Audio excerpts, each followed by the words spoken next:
Unfortunately, it happened. The news I have for you is not the best, but we have to talk about it. Now the question remains, how is Dan Campbell going to solve this? We'll break it down, but first, be sure to hit that like button and stay tuned for more news. And comment below, what did you think of the game against the Bills? I want to hear your opinion. Let's dive into the big story. After an incredible season in which the Lions went on an 11-game winning streak, we've hit our first real roadblock.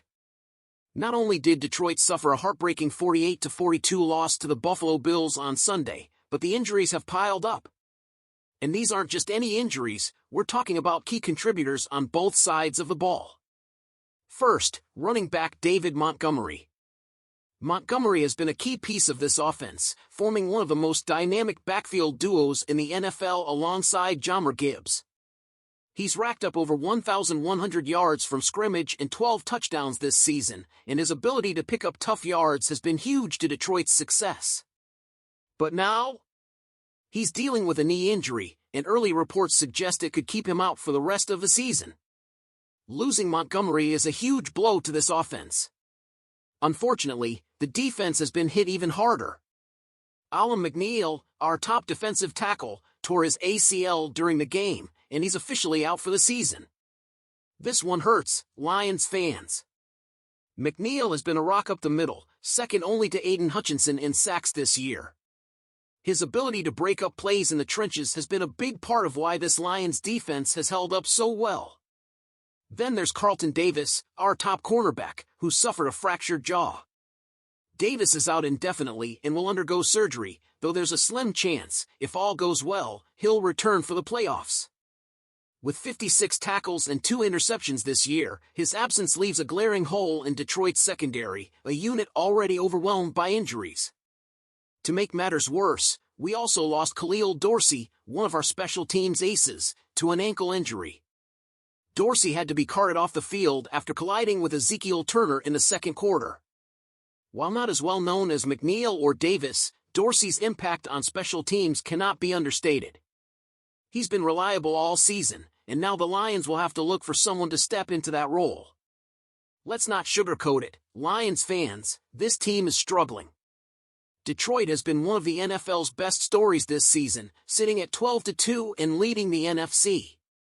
But with injuries to Aiden Hutchinson, Alex Anzalone, Derek Barnes, Marcus Davenport, and now McNeill and Davis, the depth on defense is being stretched to its absolute limit. And that doesn't even take into account Montgomery's absence on offense. Now, here's the problem. The NFC playoff picture is very tenuous. A Minnesota Vikings win early this week means the division lead is far from assured.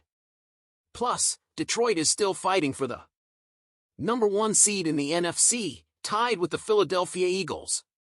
That top seed could mean all roads to the Super Bowl go through Ford Field, and you can bet Dan Campbell wants that edge. But here's the reality, if the Lions can't weather this injury storm, they risk falling in the seeding. As it stands, Detroit could either secure home field advantage throughout the playoffs or find themselves playing every game on the road. The margin for error is thin, and the upcoming schedule, including this week's matchup against the Bears, just became even more critical. So where do we go from here? This is the ultimate test of depth and grit, something Dan Campbell has preached since day one. We've seen players step up all season long, and now it's time for guys like Broderick Martin, Brian Branch, and other depth pieces to rise to the challenge. And offensively, Jahmyr Gibbs will need to take on an even bigger role without Montgomery. But here's the question, Lions fans, do you think this team can overcome these devastating injuries and keep the dream alive? Are you still confident in the Lions' ability to hold onto the division lead and push for that #1 seed in the NFC? Or do you think this injury bug might be too much to overcome? Now, let's talk about what happened and what Jared Goff, Dan Campbell, and this team had to say after one of the wildest games of the season. First things first, Jared Goff didn't hold back in his post-game comments. He admitted that the Bills came out and punched the Lions in the mouth early in the game, and it showed. Buffalo jumped out to an impressive comeback late in the game, but it just wasn't enough. Goff had one of the best individual performances of his career, throwing for big yards and keeping the Lions alive. But as he said, it doesn't matter how well you do individually if it doesn't lead to a win.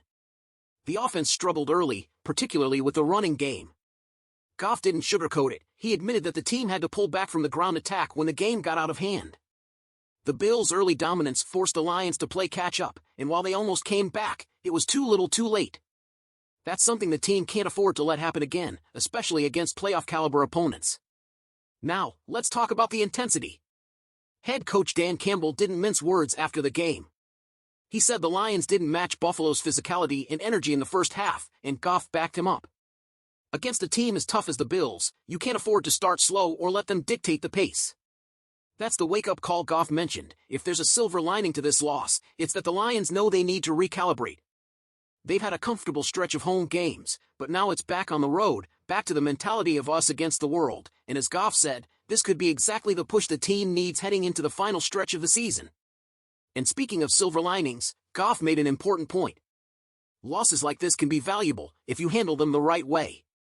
The Lions have been rolling all season long, but adversity can make or break a team. Goff believes the Lions will respond. They have 3 games left to secure the division, keep Minnesota at bay, and push for that coveted number 1 seed in the NFC. If there's any urgency now, it's at an all-time high. But of course, there were some tough moments in this game, and one of the biggest talking points was Dan Campbell's bold decision to call for an onside kick early in the fourth quarter. After a Jahmyr Gibbs touchdown cut the Bills' lead to 38-28, Campbell rolled the dice. It didn't pay off. Buffalo recovered the onside kick, returned it to the 5-yard line, and punched it in for a touchdown on the very next play. Campbell owned the decision after the game. He said that looking back, he wishes he had kicked it deep, but at the time, he believed it gave the Lions their best shot to steal some momentum. Now, you've got to give Campbell credit for his aggressive mindset. That's part of what makes him such a great coach. But it's fair to ask, did that decision seal the Lions' fate? It's impossible to say for sure, but we all know how much those little moments matter in a game as close as this one ended up being. At the end of the day, this loss doesn't define the Lions' season. Let's not forget, this team is still 12-2 and tied for the best record in the NFC. They're still leading the NFC North, though Minnesota is breathing down their necks. Jared Goff said it best, the sky isn't falling. Internally, the Lions are confident they can bounce back, learn from their mistakes, and finish strong. And let's be honest, this team has faced adversity all year long, from injuries to tough games on the road, and they've come out stronger every time. So now, Lions fans, I want to hear from you. What's your take on this loss? Do you think Dan Campbell's onside kick was the right call, or did it cost the Lions the game? And how confident are you that this team can bounce back in these final 3 games to lock down the division and maybe even secure home field advantage? Drop your thoughts in the comments below. I read all of them, and I want to hear your opinions on this one. And before you go, don't forget to hit that like button, share the video with your fellow Lions fans, and subscribe to the channel. One pride, always!